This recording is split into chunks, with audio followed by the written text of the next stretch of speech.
ఉత్కంఠ రేపిన Nalgonda teachers MLC counting లో శ్రీపాల్ రెడ్డి ఘన విజయం సాధించారు. 18 రౌండ్ల తర్వాత రెండో ప్రాధాన్య ఓట్లు ఎలిమినేషన్ రౌండ్లతో విజయాన్ని డిక్లేర్ చేశారు. చివరి ఎలిమినేషన్ లో ఇద్దరే అభ్యర్థులు మిగిలారు. దాంతో శ్రీపాల్ రెడ్డి 11,099 ఓట్లతో గెలుపొందారు. దాంతో సిట్టింగ్ ఎమ్మెల్సీ నర్సిరెడ్డి గెలుపోటముల సహజమని, ఉపాధ్యాయులు రెండోసారి తనను గెలిపించాలని అనుకోలేదన్నారు.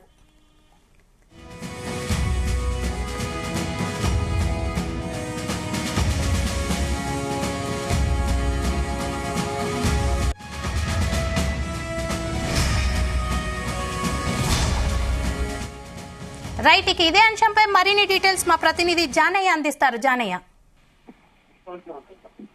స్వప్న, వరంగల్, ఖమ్మం, నల్గొండ ఉపాధ్యాయ ఎమ్మెల్సీకి సంబంధించినటువంటి కౌంటింగ్ ప్రక్రియ అయితే చివరి దశకు చేరుకుంది.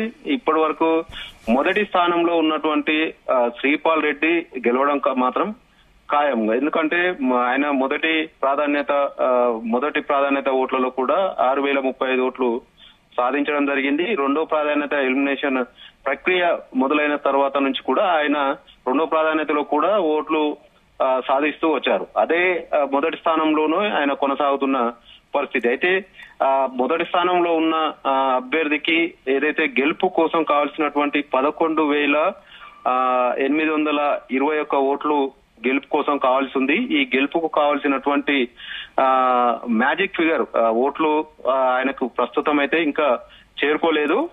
ఏదైతే ప్రస్తుతం 17 మంది అభ్యర్థులకు సంబంధించినటువంటి ఎలిమినేషన్ ప్రక్రియ పూర్తయింది. ఇందులో భాగంగా ఇప్పటి వరకు శ్రీపాల్ రెడ్డికి, పిఆర్టీ అభ్యర్థి శ్రీపాల్ రెడ్డికి మాత్రం ఏదైతే 11,099 ఓట్లు మొదటి రెండో ప్రాధాన్యత కలిపి ఆయనకు 11,099 ఓట్లు ప్రస్తుతం ఆయనకు రావడం జరిగింది. అయితే ఇదే రెండో స్థానంలో ఉన్నటువంటి నర్సిరెడ్డి కూడా, ఏదైతే యూటీఎఫ్ సంబంధించినటువంటి అభ్యర్థి అరుగుబెల్లి నర్సిరెడ్డి కూడా ఆయనను కూడా ఎలిమినేట్ చేయడం జరిగింది. ప్రస్తుతం ఎలిమినేట్ అయిన తర్వాత ఆయనది కౌంటింగ్ ప్రక్రియ అయితే కొనసాగుతుంది. దీంతో శ్రీపాల్ రెడ్డి విజయం మాత్రం ఆయన విజయం సాధించినట్టుగా కూడా ఖరారైనట్టుగా కూడా తెలుస్తుంది. ఎందుకంటే అధికారికంగా మరికొద్దిసేపట్లో ప్రకటించాల్సి ఉంది. కానీ ఇప్పటికే ఆయన మొదటి స్థానంలో ఉన్నారు. ఆయన తర్వాత స్థానంలో ఉన్న అందరినీ కూడా ఎలిమినేట్ చేయడం, అందులో రెండో ప్రాధాన్యతకు సంబంధించినటువంటి ఓట్లను లెక్కిస్తున్న నేపథ్యంలో ఆయనకు కావాల్సినటువంటి 722 ఓట్లు దూరంలో ఆయన ప్రస్తుతం ఉన్నారు. ఆ 722కు సంబంధించి కూడా ఏదైతే అలుగుబెల్లి నర్సిరెడ్డి రెండో స్థానంలో ఉన్నటువంటి అలుగుబెల్లి నర్సిరెడ్డికి సంబంధించి ఎలిమినేషన్ ప్రక్రియ కొనసాగుతుంది కాబట్టి ఆ 722 ఓట్లు కూడా ఖచ్చితంగా ఆయనకు అందులోనే ఖచ్చితంగా వచ్చే అవకాశం ఉంది. ఖచ్చితంగా వస్తాయి కూడా. ఎందుకంటే ఆయనకు అలుగుబెల్లి నర్సిరెడ్డికి కూడా దాదాపుగా 8,000 ఏదైతే మొదటి ప్రాధాన్యతలో నర్సిరెడ్డికి 4,820 ఓట్లు పోలు కావడం జరిగింది. అందులో నుంచే ఈ రెండో ప్రాధాన్యతకు సంబంధించినటువంటి ఓట్ల లెక్కింపు చేపట్టనున్నారు. కేవలం 722 ఓట్లు మాత్రమే శ్రీపాల్ రెడ్డికి గెలుపు కోసం కావాల్సింది.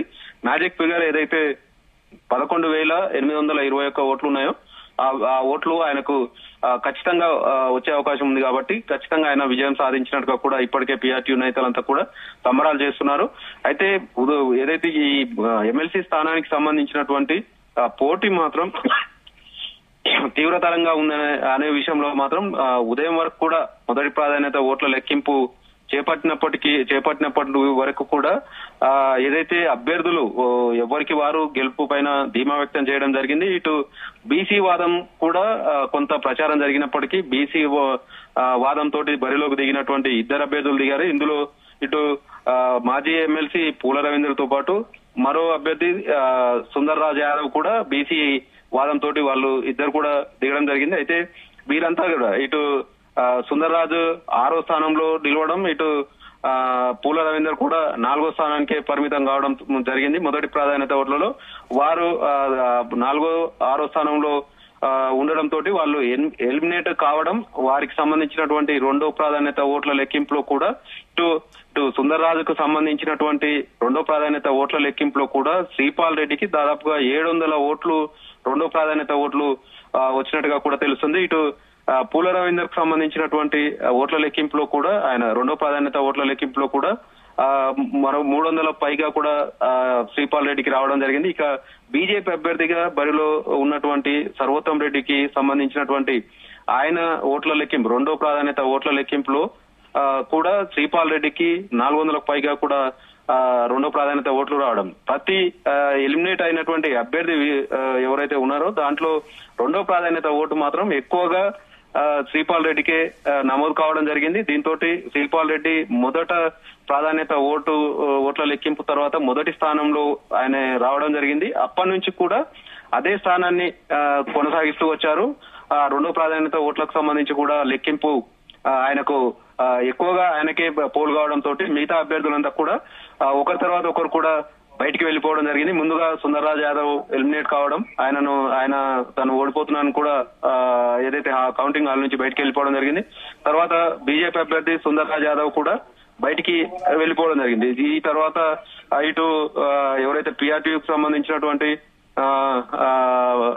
సంబంధించినటువంటి అభ్యర్థి ఎవరైతే ఉన్నారో శ్రీపాల్ రెడ్డికి కూడా అక్కడ ఆయన గెలుపు ఖాయం కావడంతో నర్సిరెడ్డి ఏదైతే పీఆర్టీయూ అభ్యర్థి శ్రీపాల్ రెడ్డి కంటే 2,500 పైగా ఓట్ల తక్కువలో ఉన్నాడు కాబట్టి ఆయన ఇక నేను గెలవనని కూడా ఆయన బయటకు వచ్చి కౌంటింగ్ హాల్ బయటకు వచ్చి కూడా ఆయన ప్రకటించడం జరిగింది. నేను ఓటమిని అంగీకరిస్తున్నాను అంటూ కూడా మాజీ ఎమ్మెల్సీ, ప్రస్తుత తాజా ఎమ్మెల్సీ యూటీఎఫ్ అభ్యర్థి నర్సిరెడ్డి కూడా ప్రకటించడం జరిగింది. ఇక ఇటు పూల రవీందర్ కు సంబంధించి బీసీ వాదం పనిచేయలేదు. ఇటు అంతా కూడా పీఆర్టీయూ సంబంధించి బలంగా ఉన్న సంఘం ఖచ్చితంగా గత ఎన్నికల్లోనే ఓటమి చవి చూడడంతో ఈసారి పీఆర్టీయూకి సంబంధించినటువంటి నేతలంతా కూడా ఒక కసితోటి పనిచేశారనేది కూడా పీఆర్టీ నేతలు చెప్తున్నారు. ఖచ్చితంగా తమ అభ్యర్థిని గెలిపించుకోవాలనే ఉద్దేశంతో నామినేషన్ వేసిన అప్పటి నుంచి కూడా పీఆర్టీ సంఘంకి సంబంధించినటువంటి 3 ఉమ్మడి జిల్లాలకు సంబంధించి వరంగల్, ఖమ్మం, నల్గొండ 3 జిల్లాలకు సంబంధించినటువంటి పీఆర్టీ నేతలంతా కూడా జోరుగా ప్రచారం సాగించడం, ఇటు శ్రీపాల్ రెడ్డికి విజయంలో వారు ముఖ్య పాత్ర పోషించినట్టుగా కూడా ప్రచారం వాళ్ళు చెప్తున్న పరిస్థితి. మరోవైపు పీఆర్టీ సంఘానికి సంబంధించినటువంటి నేతలు, మాజీ నేతలే ఈసారి ఎన్నికల బరిలో ఉన్నారు. అయినా కూడా పీఆర్టీ ఓటు బ్యాంకు చీలుతుందనేది ప్రచారం జరిగినప్పటికీ శ్రీపాల్ రెడ్డి, పీఆర్టీ సంఘానికి సంబంధించినటువంటి అభ్యర్థి శ్రీపాల్ రెడ్డి మాత్రం ఏదైతే మొదటి ప్రాధాన్యత ఓట్లలో అధిక ఓట్లు సాధించడం జరిగింది. ఇక రెండో ప్రాధాన్యత ఓట్లకు లెక్కింపు విషయంలో కూడా ఆయన మొదటి ఎలిమినేట్ అయినటువంటి అభ్యర్థి నుంచి కూడా చివరి ఎలిమినేట్ అయినటువంటి అభ్యర్థి నర్సిరెడ్డి వరకు కూడా ఆయన తన రెండో ప్రాధాన్యత ఓట్లలో అధికంగా సాధిస్తూ ఇప్పుడు గెలుపొందడం జరిగిందనేది మాత్రం చెప్పవచ్చు. Thank you Janaiah.